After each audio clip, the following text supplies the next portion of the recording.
Glória a Deus. Glória a Cumprimento Deus. a todos com a paz do Senhor. Convido a igreja a abrir a Bíblia no livro de Gênesis. Só o Senhor é Deus. Aleluia. Gênesis 37.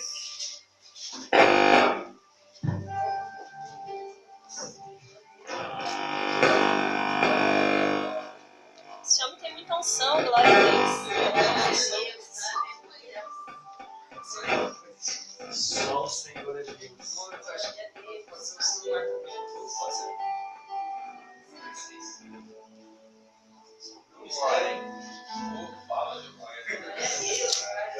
Gênesis 37, 1. Glória a Os Deus. sonhos de José. Oh, glória. Essa minha Bíblia ela vai estar um pouco diferente, mas o sentido da palavra é igual na Bíblia de todo mundo. Amém? Gênesis 37. José habitou na terra de Canaã, onde seu pai tinha vivido como estrangeiro. Esta é a história da família de José. Quando José tinha 17 anos, pastoreava os rebanhos com seus irmãos. Ajudava os filhos de Bila e os filhos de Zilpa, mulheres de seu pai. Contava ao pai a má fama deles.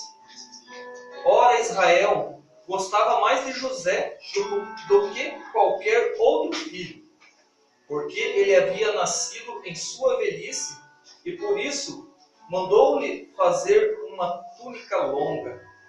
Quando seus irmãos viram que o pai gostava mais dele do que qualquer outro filho, o odiaram e não conseguiam falar com ele amigavelmente.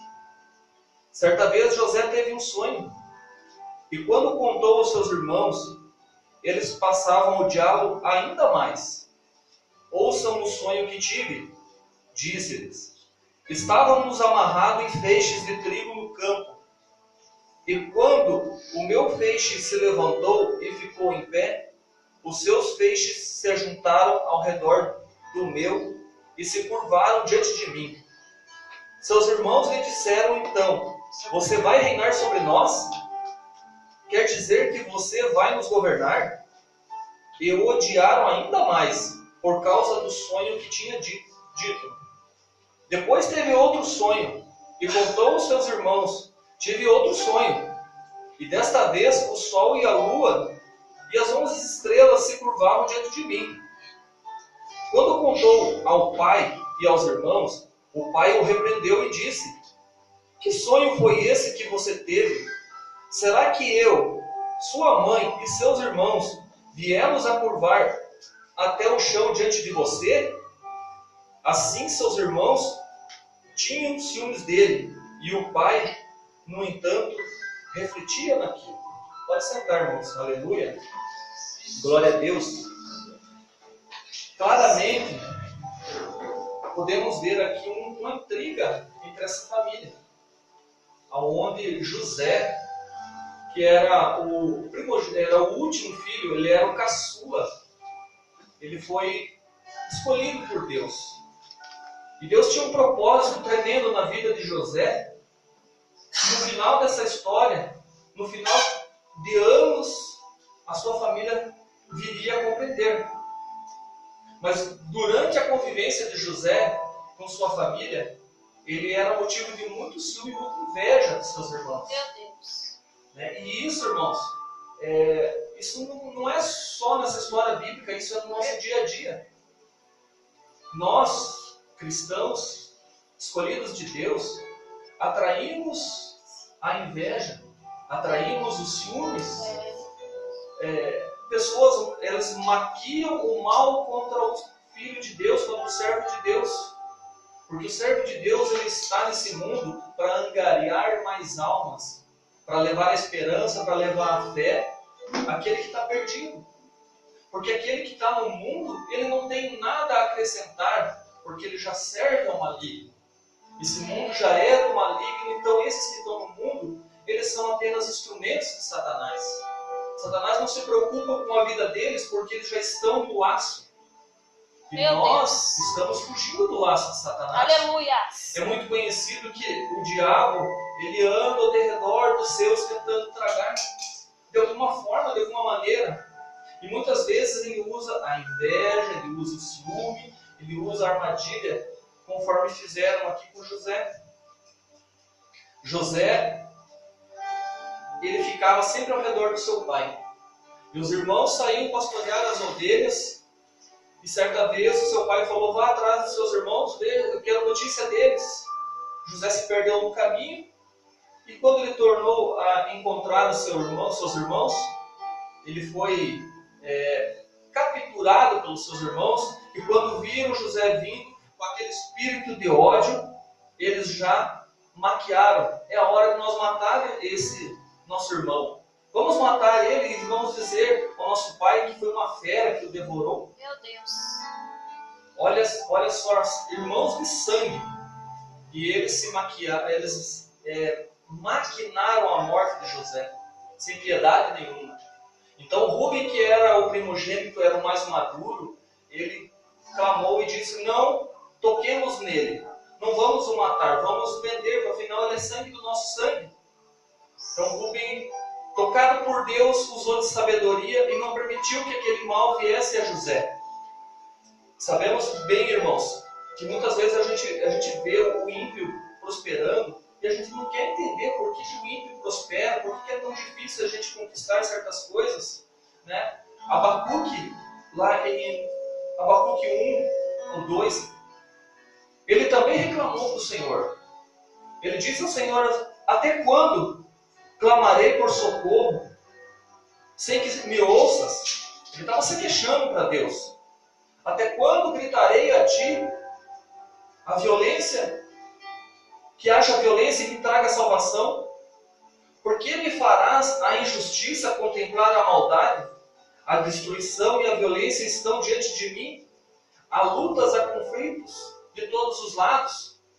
Por que a lei se enfraquece e a justiça nunca prevalece? E os ímpios prejudicam os justos. Então nós muitas vezes não entendemos por que o mal, muitas vezes, ele acontece em nossas vidas, porque somos sujeitos ao mal. Abacuque também questionava a Deus por que isso estava acontecendo com ele. Ele não entendia. E nós temos sim que levar nossas queixas a Deus, nós temos que questionar a Deus. Aleluia. Glória a Deus. No Salmo 73, ele também reclamou, ele teve inveja. Ele teve inveja dos arrogantes, ele teve inveja dos ímpios, porque os ímpios prosperavam. O rei Davi teve inveja. Veja, irmãos, ele não suportava ver o sofrimento do povo e ver os ímpios prosperando com um corpo saudável, com alegria, enquanto o povo de Deus levava o fardo. No seu íntimo, no íntimo do ímpio, só brota a maldade. Eles têm mentes que maquinam a destruição. Davi, ele ficava tomado pelo espírito de justiça e não compreendia isso, então ele questionava a Deus.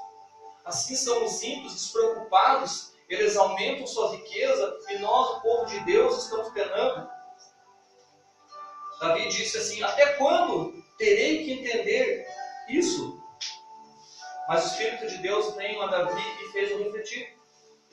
Davi, ele chegou a um determinado momento, lá em Salmo 73, 16, ele disse assim: guarda, tentei entender tudo isso e achei muito difícil para mim. O rei Davi, que era íntimo, ele era um homem segundo o coração de Deus. Ele entendia o que Deus queria para a vida dele. Ele chegou e falou que era muito difícil para ele entender por que o ímpio prosperava, por que o ímpio prevalecia. Deus, aleluia. E sabe o que ele fez? Ele entrou no santuário de Deus. No versículo 17 diz que ele entrou no santuário de Deus e lá ele compreendeu o destino do ímpio. Deus colocou os ímpios em terras escorregadia, fez cair em ruínas. São como sonhos que vai embora quando acordamos. Então, esse foi a revelação de Deus para Davi. você não entende, mas eu estou trabalhando nisso. Eu Glória estou a Deus. permitindo que eles prosperem, que eles prevaleçam, porque o caminho deles é de perdição. Eles vão morrer, eles vão ficar pelo meio do caminho Meu e Deus. vocês vão prosperar. Amém, Né? Jesus. Então, Glória a assim, Deus. Aleluia. Glória a Deus. Glória a Deus. voltando um pouco para a história de José, eu li bastante hoje sobre isso, e se você parar para refletir, irmãos, José ele teve muita perseguição. Quando ele foi vendido como escravo lá no Egito, ele foi reconhecido. E ele começou a administrar o palácio de Faraó. E diz a Bíblia que ele passou a levantar a cobiça sobre a senhora de Faraó, a Potifar. E ela perseguia ele. Ele, um homem justo, que tinha uma aliança com Deus e uma aliança com o Faraó. Ela buscava tentar ele, derrubar ele, convidando ele para a prostituição. E José, por inúmeras vezes, ele se curvava, se desviava daquele caminho. Ele não permitia que o pecado viesse tomar conta dele. Glória a Deus. Aleluia. José, conta a Bíblia que ele era um homem formoso, e Potifar uma mulher poderosa, e ela usava das armadilhas para tentar convencer ele. Então, chegou um determinado momento que ela o agarrou e ele tentou se desvencilhar e ela ficou com um manto. E com aquele manto ela usou da mentira para caluniar José. Foi que ela levou o conhecimento do faraó que José tentou abusar dela. Mas José tinha na mente dele que ele não podia trair o homem que colocou ele naquele lugar com a permissão de Deus. Ele tinha consciência que ele não podia fazer mal ao seu senhor, que era o faraó. Porque ele tinha uma aliança com aquele homem. Imagine, irmãos, se ele tivesse caído na tentação daquela mulher. Meu Deus. Será se o plano de Deus teria se cumprido em Israel? Será? Deus, aleluia. Lá na frente vocês vão ver que o plano de Deus para Israel dependeu muito da atitude de José. Quando José fugiu da tentação, ele negou a prostituição, Deus honrou ele. Mas como honrou se ele foi parar numa cadeia? Ele ficou 2 anos encarcerado, até que Deus moveu e permitiu que um copeiro e também o padeiro fossem presos por fazerem coisas erradas no reino. E Deus tinha tanta intimidade com José que dava a ele a revelação de sonhos. Glória a Deus, aleluia. Esses homens, determinada noite, tiveram um sonho e contaram a José se José poderia interpretar. José disse: se for de Deus, eu posso interpretar. E o que ele quis dizer com aquele sonho? Um dos sonhos dizia que um daqueles homens, que era o copeiro, que servia o rei, voltaria a ser honrado e iria servir o rei. E o outro seria enforcado. Meu Deus. E José pediu: quando vocês saírem dessa situação, lembra de mim. E assim aconteceu, irmãos. O padeiro, ele foi enforcado e a carne dele foi comida pelos bichos. Meu Deus. E o copeiro, ele foi honrado, voltou a servir ao faraó.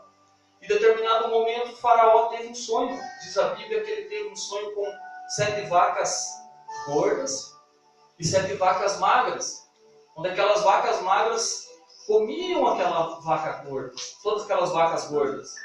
E também naquele mesma noite ele teve um sonho com 7 espigas bonitas, viçosas, e 7 espigas queimadas, feias, no qual elas engoliam também aquelas espigas novas e bonitas. E Faraó ficou intrigado, ficou inquieto, porque todos os seus adivinhões, todas aquelas pessoas, aqueles videntes que estavam naquele reino faraônico, não sabiam interpretar aquele sonho. Quando o copeiro lembrou a Faraó, disse: quando eu estava encarcerado, o jovem José, ele interpretou o nosso sonho e aconteceu exatamente como ele interpretou. Então, imediatamente, o Faraó mandou chamar José. José se aprontou, barbeou-se, subiu ver o Faraó. E Faraó contou esse sonho das 7 vacas e das 7 espigas. Foi quando o Faraó o nomeou o governador do Egito. Glória a Deus, aleluia. Porque ali o plano de Deus começava verdadeiramente na vida de Israel. 7 anos de fartura e 7 anos de tristeza e de pobreza. Faraó deu toda a liberdade e toda a autonomia naquela terra, só abaixo de José estava Faraó, mais ninguém. O tamanho do poder que esse homem teve, como ele foi exaltado, e ele não se desviou do plano de Deus. Aleluia. Porque ele sabia o propósito que ele estava ali. A Bíblia revela que ele sabia o propósito dele ter sido preso, dele ter sido vendido e ele ter sido exaltado. Determinado tempo, quando passou aquela temporada de vacas gordas, onde tinha bastante fartura no Egito, começou o tempo mau. E a comida acabou, o pasto acabou. E não foi só no Egito, foi nas cidades vizinhas. E Canaã, onde morava a sua família, onde morava Jacó, o Israel, porque Jacó é Israel, começou também a tristeza, começou a falta de mantimento, faltou tudo naquela terra. Então Jacó soube do que estava acontecendo no Egito, que havia fartura, que havia estoque nos armazéns, porque José mandou que o quinto de toda a colheita naquele período de 7 anos fosse armazenado, guardado, pensando lá no futuro. Glória a Deus. Muitas vezes, irmãos, a gente tem que tirar algumas lições disso. É. Isso chama-se administração, isso chama-se logística. Nós temos que administrar a nossa vida, porque a gente não sabe o dia de amanhã, irmãos. A gente está na dependência de Deus, é claro que estamos, mas nós temos também que ter a prudência. Glória a Deus, Nós aleluia. temos que saber como administrar a nossa vida material e até a nossa vida espiritual. Glória a Deus. O vaso ele tem que estar cheio, porque amanhã ou depois você não sabe a luta que você vai passar. Meu Deus. Você não sabe se as suas energias vão estar carregadas para você enfrentar aquele momento difícil. Então, irmãos, Aleluia. Glória, glória a Deus, aleluia.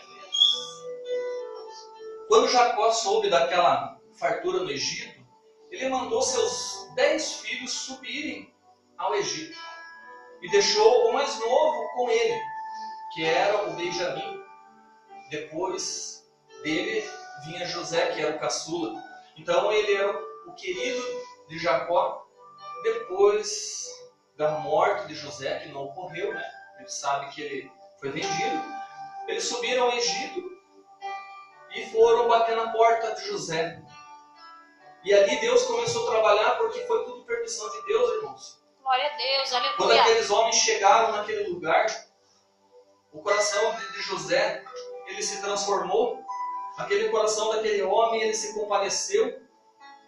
E eu fico pensando, irmãos, assim, quando Jacó teve a notícia dos seus irmãos que ele estava morto, que José estava morto, o que a Bíblia diz que Jacó fez? Ele entrou em desespero, ele se vestiu com sacos, ele chorou. A morte daquele seu filho era uma mentira, mas para ele aquilo veio como uma verdade, ele tinha perdido o filho dele. E eu fico pensando, irmãos, lá a Bíblia fala que quando Jesus morreu na cruz, houve trevas, houve a manifestação da natureza.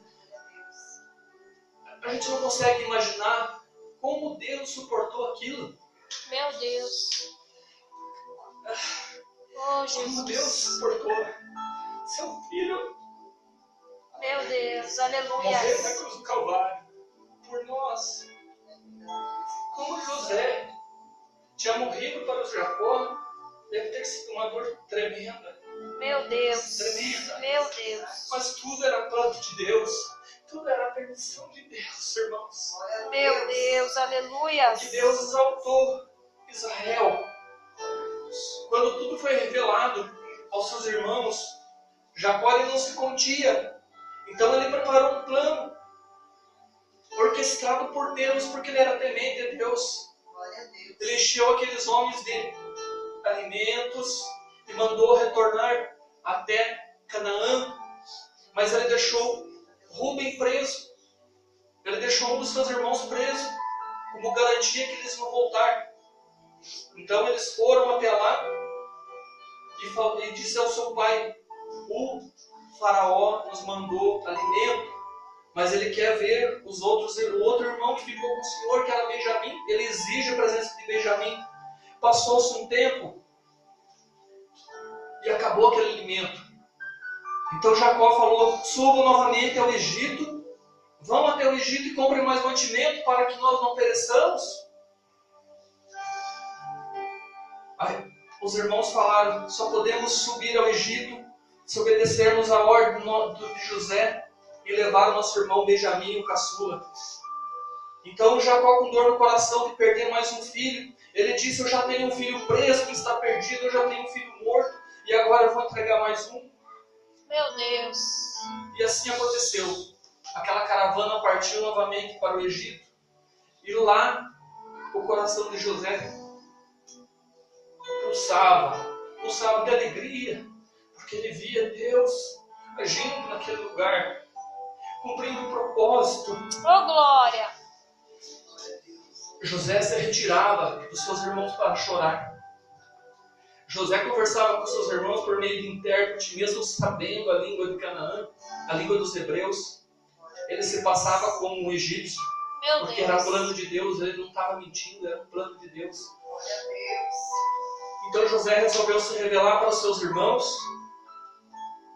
Ele gritou e mandou todo mundo sair daquela sala. E ele se revelou para os seus irmãos. Seus irmãos ficaram atônitos, ficaram sem palavras, não entendiam porque aquilo estava acontecendo. E José perguntou: meu pai ainda está vivo? E ninguém deu uma palavra. Foi quando ele se revelou dizendo: eu não tenho medo, porque vocês não fizeram mal a mim por vontade de vocês. Foi porque Deus permitiu que vocês fizessem mal a outra pessoa. Aleluia! Para que a nossa terra não fosse devastada, para que nossos pais, a nossa nação não morresse de fome. Deus me levantou como governador do Egito para que eu fosse honrado perante vocês. Então ele mandou que fosse buscar o seu pai, e todo o Egito se alegrou quando souberam que a família de Jacó estava viva. O faraó mandou buscar o pai dele, e toda a sua família era uma família de 70 pessoas. Mandou trazer todo o seu rebanho. Aleluia! E os colocou na melhor terra que tinha no Egito. Glória a Deus. Glória a Deus, aleluia! Nós não sabemos, irmão, porque nós sofremos, porque temos perseguições, porque é tão difícil a nossa vida. Mas a gente sabe que Deus tem um plano na nossa vida. Deus tem um plano tremendo na nossa vida, assim como teve na vida de Jacó, na vida de José. E se José tivesse se prostituído, se José tivesse caído na tentação, nós sabemos o que Deus teria que traçar novamente, porque Ele contou com José.